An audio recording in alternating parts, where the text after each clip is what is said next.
we worked with an agency that was working with a beauty brand, direct to consumer beauty brand that was launching, and they had production delays, and they were in this constant hurry up and wait situation. Hmm. Uh, and because they had production delays, they couldn't get uh, the photo shoots for the products created in time. Like it was this whole domino effect of delays. So what we were able to do with them is as soon as we got we have a product called Magic Ads, also that generates banners based on product images and based on copy, and Hmm. that is built on top of the media buying ecosystem. So we worked, directly with the team to ingest those files as quickly as possible, turn those into brand approved banner ads in just a handful of hours, and launch the campaign basically within 6 hours of getting the images from the photographer. At that point, we launched it on some friendly and really highly performant e-commerce platforms and drove success for the product launch. It was the most successful product launch they had. I think it was something like around a 3-to-1 return on ad spend, which was achieved within the first 2 to 3 weeks of the program. So just the whole, okay, we need to get this product into market as quickly as possible and then recover a meaningful return on ad spend and a return on the investment for a fairly cash strapped, company who was just getting their uh, first or second set of products out the door at this point was a really good story for us to tell. You are listening to Power Marketing with Kevin Lee. Kevin and his agency Did It have helped thousands of businesses win through superior marketing, as have his books, articles, speaking engagements, and the E-Marketing Association Power Marketing podcasts. Here's Kevin. Super excited to be chatting with Mike Hauptman today, who's the founder and CEO of Adlib, which is a DSP. But there are a lot of DSPs, so there must have been some kind of a catalyst where you said, you know what, I need to build this company. So I'd love to hear the origin story of how you decided to start the company. Yeah, happy to go into that, Kevin, and thanks again for having me. Background is myself and co-founder Dan. We worked at a company called Media Math since 2010, or we joined Media Math in 2010. Uh, Held various roles there, customizing the platform for enterprise clients who were Media Math's core line of business. And Dan was overseeing development of the APIs and the user interface, which rightfully so for the enterprise client were sufficiently complex. You could think of it like a Bloomberg trading terminal, which has incredible horsepower, but you need to know what you're doing in order to make it accomplish what you set out to do. So what that meant was you have this group of marketers who have the tools that they need, but then really most marketers really struggled to access premium platforms like this. The tools that they had and the tools that they could access usually left a lot to be desired in terms of capabilities or features or reach or even inventory quality. So they were effectively locked out because the platforms are really complex, but they're also behind these really high uh, barriers in the terms of commercial commitments. They'll typically require a big annual contract, millions of dollars in ad spend with monthly minimums or even campaign minimums. So that's really risky for a small business. And we saw firsthand at MediaMath this challenge. And we thought that there was an opportunity to bring this same quality premium ecosystem to the mid-market by branching out and or kind of spinning off out of Media Math and building a really easy to access, a really easy to use layer on top of their backbone and on top of their massive, high quality global ecosystem. So, were you originally using the MediaMath bidder, or did you build your own bidders into the inventory sources? So we were using MediaMath bidders. So we built a really efficient workflow tool that allowed for self-service sign up. You could put your credit card in. I could just get up and running without having to talk to anybody. And then, yes, we were pretty much 100% running on top of MediaMath up until the end of June, which is when we started connecting to additional platforms. Right. So the other platforms from a supply side, a lot of the inventory is concentrated in a few of those platforms. So I'm just curious which ones you guys plugged into as your higher priority traffic sources. Yeah. There's definitely some platforms out there that have consolidated, did a really good job of consolidating most of what's out there. We still find that every platform has some blind spots, and some are easier to access and get up and running, and some or still have more hoops to jump through. What we're connected with now, we found gives us not quite 360-degree vision, but much closer than we had even with MediaMath alone, right? So YouTube, if you want to buy YouTube TV, you have to buy that through a Google platform. So even if you were to be on the Trade Desk, or even if you were to be on Xandr, you still would have to have access to some Google platform to buy that inventory. That's one example. Connected TV, if you want the most efficient supply to large swaths of inventory from Comcast, for example, beeswax is the fewest hops. So while you can access that through other reputable platforms that have very efficient supply, we found that connecting into the best one for each use case ultimately drives the most efficiency. Right. Cool. Well, there's a lot of sophisticated plumbing there in the back end for sure. Yeah. So what types of clients do you typically have? Is it majority agencies or a lot of in-house sort of trading groups within brands as well? It's a bit of a blend. Most of our clients are agencies or indie trading desks who are mid-sized or smaller. They're doing a lot on Facebook and Google, and they're wanting to branch out, or they've been working with managed services. Indie trading desks maybe have been limited or using one or two DSPs, and they need to solve for the fragmentation and the reality of how risky and locked in you get with some of those contracts. We do work with brands directs that are in-housing and have some smaller growing programmatic teams as well. Right. So obviously you solve the challenge of minimum commitments on both the campaign level, and at the company level or account level. But what other challenges do you help folks solve that you're like a really good solution for them? So the platform itself is simple.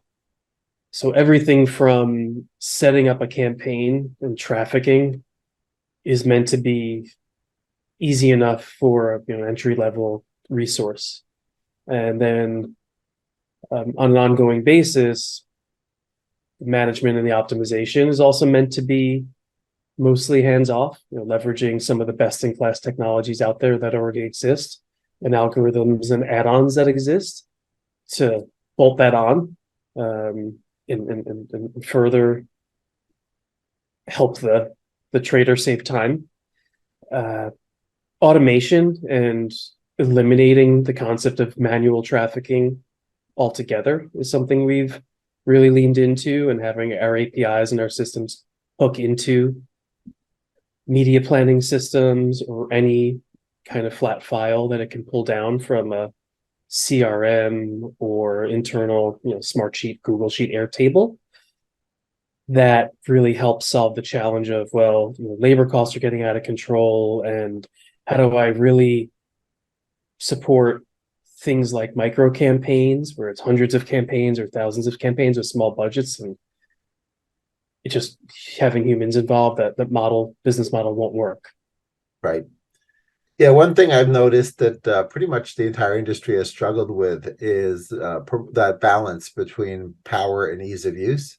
And I think you certainly described, that challenge at the media math side where, as you add more levers and more controls and more power, sometimes from a UX perspective, it's hard to figure out, well, where do I put this extra feature, given the fact that only 7% of the customers are ever going to want it, but those 7% that want it, they really, really want it. Yeah. And so finding that balance is key. So internally, from a development of sort of your front end perspective, how have you guys sort of decided like which things do you float to the surface, which things do you sort of make one drill down deeper, sort of describe, because easy to use is great, but then there are going to be people who want some extra levels of functionality, something that might need to be there or might in fact be there, but just sort of making sure that people can find it. Yeah. So we started by removing everything, and we started by making, the first version of the platform was the most basic you could imagine. You want a budget, you want to control a bid, you may want to control a frequency, and a target objective. Over time, we've heard and we've listened to our clients, and we've tried to align with them on how can we help you solve your challenges and what do you really need to grow your business. And because we're small and our development resources are limited, we're wanting to make sure that we are building what's really necessary to help everybody scale.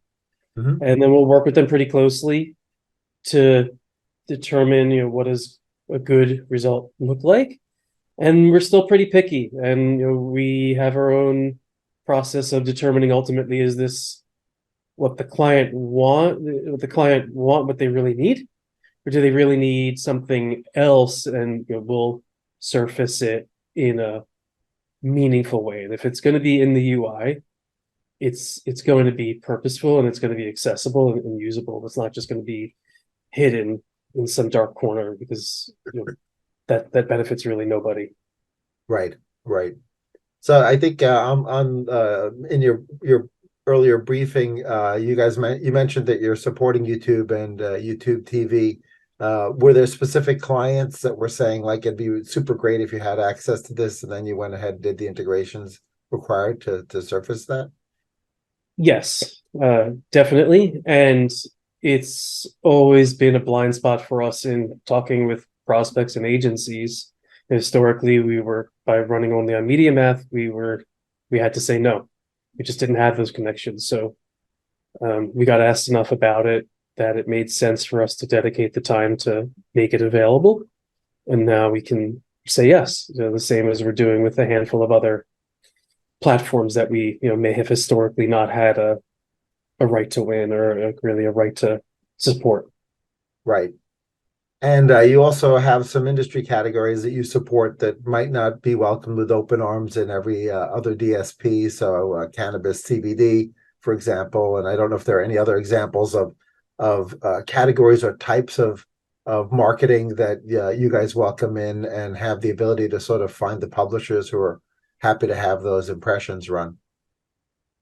Yeah, that's exactly it, right? We know that there are players in the ecosystem, with certain amount of compliance and diligence. It's possible to find the right platform.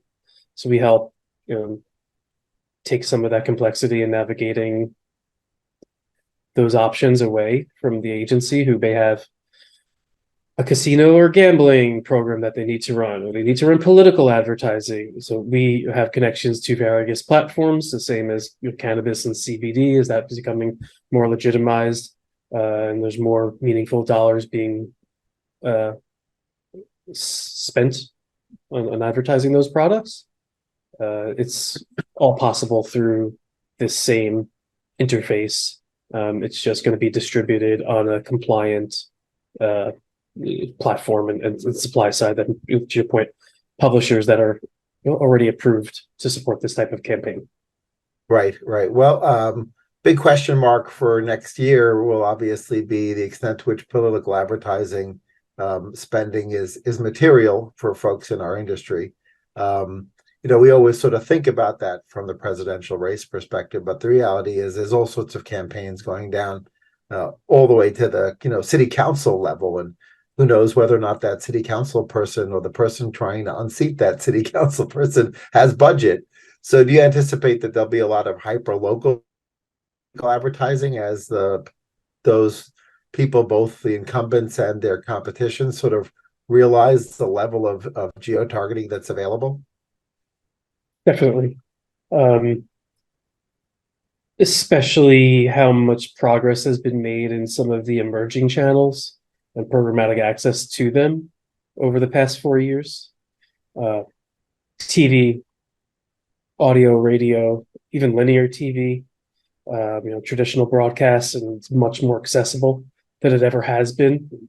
No need to make phone calls, faxes, emails, communicating with reps. Every local TV station can be accessed and purchased in a self-service fashion. Digital out of home as well. Billboards, roadside kiosks in cities, and everything has gone online. I think it's going to play an even greater factor in the next election.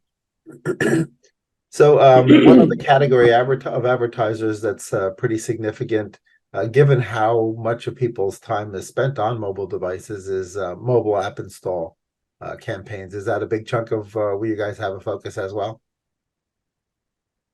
We've started to ramp up in that space, yes.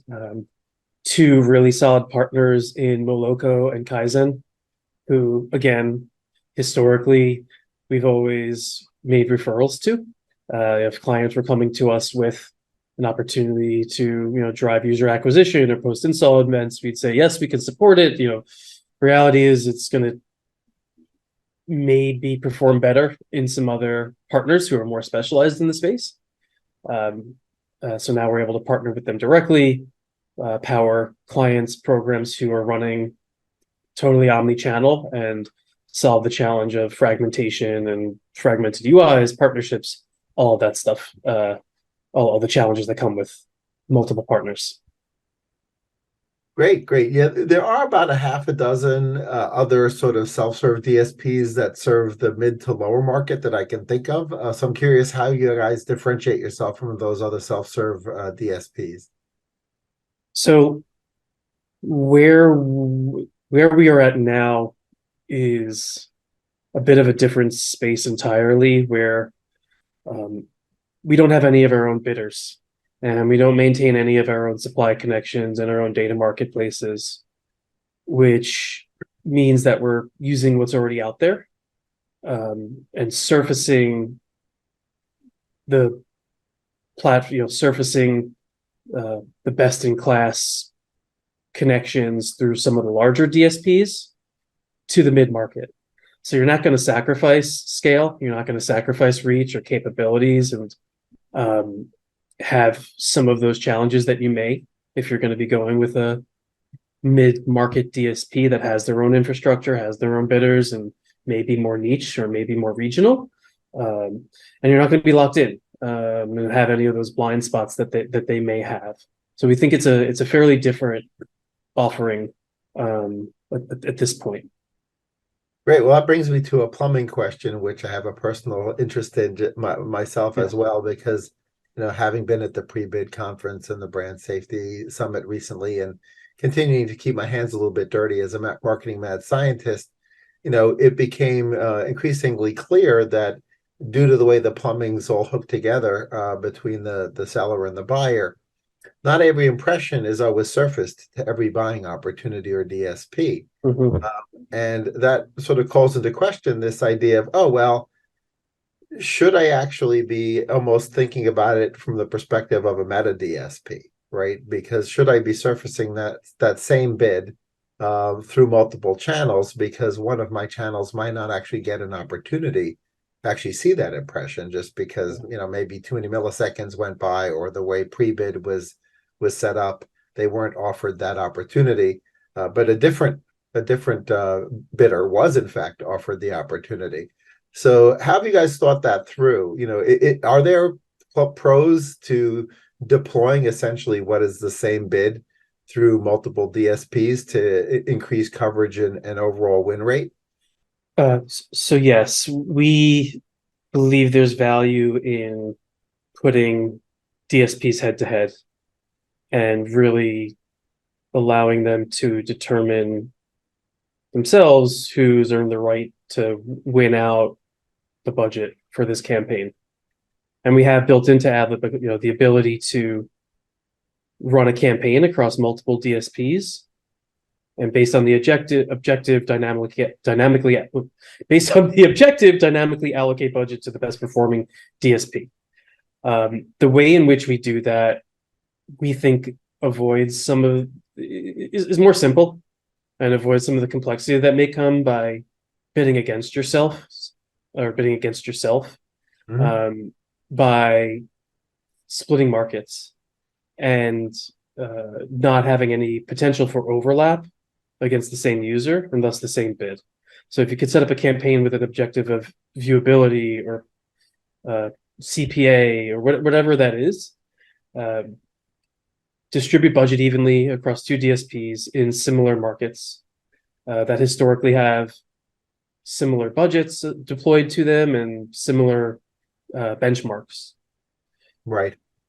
At that point, you're not dealing with overlap. You're just comparing, A to B kind of in their own silos. And you'll be able to see if there's incrementality gained over time, and you'll be able to see if it's seasonality because you have what your historic performance is, or what the variable is, and that's, well, we introduced DSPB. And you continue to distribute budget, and you should continue to see that trend. And Adlib makes that really easy because you don't have to do this in two different platforms. You don't have to set up a campaign twice and mount it and consolidate the reporting twice. You set it up once, and it distributes it automatically for you. Yeah, that sounds pretty powerful. I can certainly see the downsides of bidding against yourself from a frequency capping perspective and such things like that. It used to be obviously with second price auctions that you would actually also increase your own price, but it seems like most of the inventory available now is first price auctions. The sort of standard now. Are there still examples where you might want to actually bid against yourself in a first price auction environment and sort of maybe throw caution to the wind with regards to frequency capping just to make sure you get inventory? Yes. There are definitely advertisers and marketers out there who are less price sensitive. And they purely need to reach an audience in a constrained, finite amount of time. Mm-hmm. And they need to gain market share and have a certain share of voice. Right. If the budget is sufficient, and you're kind of can support it, then you don't need to really think about bid density and all these other equations that may come along with it. But it does absolutely have a meaningful place in hyper performance, DR marketing. Right. Yeah, one thing I never quite understood, and there's been sort of a lot of stuff written about it, was the extent to which, if you're using either a single or multiple DSPs, this idea that within their black box, there's bid shading going on. And I know that, some more recent press was like, well, it wasn't really working the way it was supposed to. So are there scenarios where that becomes a factor, because even the DSP may be sort of doing something, in between when the information gets trafficked into the DSP and when it actually gets surfaced either to a direct publisher or to an SSP? Yeah, I think certain partners on both sides have declared that they want to be fully agnostic and support the buyer and really support the media buyer and provide them the most efficient path and have full transparency. And we're seeing some consolidation on other sides where supply side is creeping into the demand space. to solve for some of that, solve for some of those realities. Yeah, I think it's a challenge. You know, be interesting to see how it continues to play out. Um, it's always been one of the concerns around someone who has full control over the supply side and the buy side as to where they are really prioritizing the bid versus the publisher's value and how much they can extract from it versus is this the most efficient way to drive my objective as a performance marketer. Right. Related question, or not, a slightly different question that relates to creative, right? One of the most annoying things in general when trafficking display campaigns has been what seems like arbitrary, creative not getting approved or long wait times in creative getting approved. And so you had mentioned that in your case, sometimes you're sort of making because you're using the sort of best possible bidders within the DSP ecosystem. Are there scenarios where maybe a piece of creative is actually approved within one of your partners, but not in the other, either due to wait times or due to the arbitrary nature of creative approval? Yes, absolutely. Different platforms use different. So each platform has maybe a partnership with a third-party verification vendor that may be GeoEdge or Confiant or the Media Trust. And the feedback loop from them can take some time, the varying amount of time. It could go out to, before or after that, or in parallel to the supply side partners, and some of them, or maybe not all of them, and some of them definitely have longer queues. Some DSPs charge a fee on a per creative basis, and that creates some challenges when you're dealing with a lot of small campaigns, because how do you justify that? It really starts to eat into it. So there's all these interesting nuances that you may not have considered or had to be aware of prior to launching. That can result in surprises and delays in launching, or at a bill that you might get at the end of the month. Yep, absolutely. A related element to that, and to be honest, I was it's somewhat ironic, is that, if you're going to use an ad server that does dynamic creative optimization, then the whole idea of creative approval sort of, to some extent, goes out the window, because you're going to dynamically build a piece of creative on an impression by impression basis or segment by segment basis. Do you have any folks doing dynamic creative optimization through you guys, either using their own DCO or do you have some levels of dynamic creative optimization within your ad server? So yeah, we partner with several vendors who can power dynamic creative independently. ContoBox is a really solid partner there, easy to access, low barrier to entry. Criteo is a powerhouse.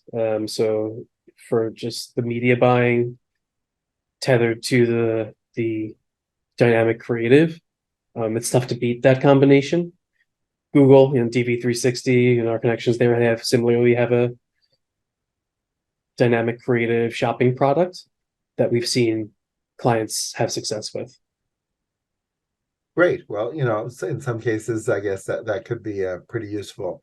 So do you have any successful use cases or case studies where your platform made a big difference, where perhaps somebody was doing it a different way previously and then they moved over to you guys and were able to crush it?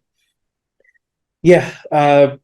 So we worked with an agency that was working with a beauty brand, direct to consumer beauty brand that was launching, and they had production delays and they were in this constant hurry up and wait situation.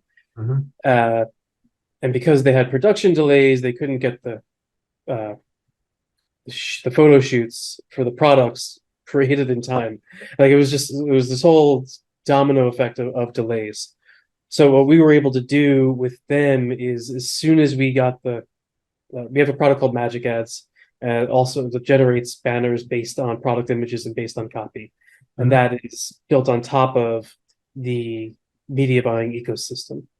So we worked directly with the team to ingest those files as quickly as possible, turn those into brand approved banner ads in just a handful of hours and launched the campaign basically within 6 hours of getting the images from the photographer.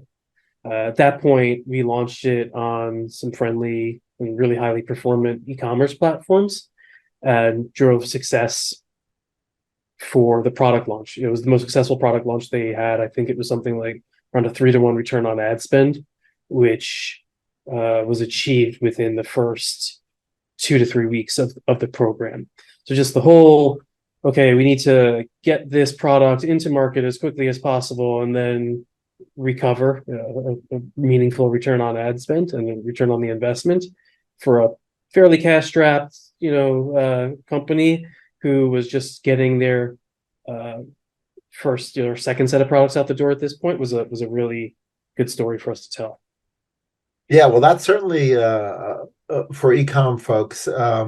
One form of dynamic ad creation is just the ability to sort of have a system, put the jigsaw puzzle together on an automated or semi-automated basis. And it sounds like that's a really valuable element. As a result of that, is e-com and DTC a big focus for your from the perspective of trying to find the agencies that service that or going direct to those advertisers? It has definitely been a renewed focus over the past 4 months now that we're seeing greater success in that area. So Criteo, again, we've got a really powerful platform and we help clients navigate it, get easier access to it, easier self-service access to their distribution and marketing platforms. So we're seeing, and we're definitely doing a bit more prospecting in that space than we ever have been. Right. I guess the consumer side is also important. So, how does Adlib sort of end up helping both sides of the equation? I guess the consumer also wants to be delighted with ads, not just the advertiser. They do. And that may mean having ads that are more local and ads that are more relevant. And that's hard to do today because of all the friction and all the manual trafficking and the reality and what it takes to traffic 20,000 creatives to support a national retail supermarket or just regional supermarket. And ice cream may be on sale one week and chicken may be on sale the other. And they want it to be personalized and say the exact location and the address of that location so you know how to get there. That helps everybody, right? That helps the consumer with their growing grocery bill. And it helps the marketer get a better return on their ad spend because it's getting more people in the door. And historically, how do you do that? You can't because it's just so resource intensive. Are there any other industries that you feel like you provide a particularly good sweet spot for them? I mean, certainly politics is hyper local. Large numbers of products and dynamic ad creative would be both potentially DTC and supermarkets, as you just mentioned. Are there any other industries where you've noticed that the agencies have been particularly excited about what they can do? Automotive, whether that be tier 3, tier 2 co-ops and ad spend, and they come with a large number of campaigns that need to be set up every month, targeting very specific postcodes or very specific radiuses with very specific creative on very specific publishers. And again, that takes a lot of time to set up. It takes a lot of time to manage and maintain and hit KPIs. And we can do that with a little bit of upfront work and a template. Help us understand exactly what the objective is, what these things look like, and we can eliminate the human element of that entirely and connect into your system. Because all this information lives somewhere anyway, right? Like all the inputs already live somewhere and they're already entered in. So let's eliminate the double or even triple work of having to translate that and all the errors that may come along and the risk of not spending your co-op budget. And then what happens? Those are real challenges in the automotive industry. Right. If it's a slightly bigger marketer or a slightly more sophisticated agency and data is available, via API or XML, do you guys have the hooks to be able to sort of hook into that? Because I would imagine the SMB side, the S part of SMB, they're just going to be using spreadsheets and things like that. Whereas, once you get to the M and bigger, you'll have situations where there might be XML data that could be pulled into ads for ad creative or for other purposes. Do you guys have the ability to go into that side as well? Yes. So any standardized format, XML, JSON, CSV, we can work with. We're exploring some integrations with directly into some systems, more standardized systems for media buying. That would be more of a push button from their side with a canned connection. Great. So, where do you see yourself going over the next year? What has you excited? What's your vision and longer term goals? We believe that we can be the media buying system of record for most agencies, and we could solve a workflow challenge that exists in fragmentation and how fragmented systems are and how long it takes to train resources and get them to a place where they're comfortable and confident using very sophisticated platforms, and the time that it takes in logging in and out and managing platforms and consolidating reporting, and then the risk associated with only being in one platform. It was made more evident than ever, especially to us a few months ago. So media buyers are planning for that. Not to say it's going to happen again, but I think everybody knows that we really need to be planning for this. So having Adlib as now a central platform, which can, at the push of a button, distribute your campaigns and creatives to any or multiple DSPs without having to re-traffic them.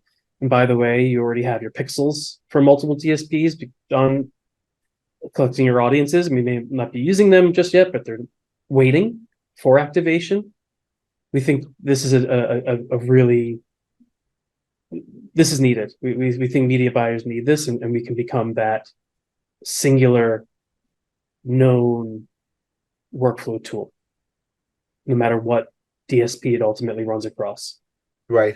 Yeah, I can certainly see the value there. We didn't really talk about centralized reporting, but one of the things that clients and agencies are sort of hoping for is centralized dashboards from the single source of truth perspective, right? And when you're mixing and matching and trying to potentially do this yourself, which I do not recommend, you end up losing that efficiency of centralized data and reporting.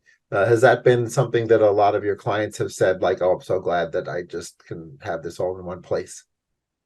Yes, with normalized column names, and I don't have to have a separate now other dashboard that's just used for reporting and consolidated reporting, and those are expensive, and they take a lot of time to set up. So with Adlib, it's already it's pre-connected. We have these ongoing integrations, heavy duty, commercial grade integrations, sucking, pulling in all the reporting, and it's just exposed to you, and it's no added license platform cost. Right. If the person was crazy enough to want to then pull the data out from your platform and into one of these overpriced other systems, maybe it's part of their ERP or it's part of something else. Do you guys also have the hooks and APIs for them to pull that data out? Yes, so we're integrated with a couple of those partners to allow them to get data from Adlib out, and then custom reporting and pushing reporting to S3 buckets or any webhook or endpoint is something we still do a lot of. Clients may have their own legacy dashboards or their own ways of seeing things. We make that easier, right? Because it's just now it's one connection, one less thing to break. So there's still some value there. Cool. Well, that sounds exciting. Sounds like you've got a lot of stuff on your product roadmap, and you'll be busy in 2024 and the remainder of 2023. So thanks so much, Mike, for joining me and talking about your journey in the Adlib founding to where you are now. It's great to hear. You're very welcome, Kevin. Thank you so much for having me. My pleasure. Kevin Lee's Power Marketing is available on all your favorite podcast networks. Kevin loves helping businesses excel at marketing. Having marketing challenges?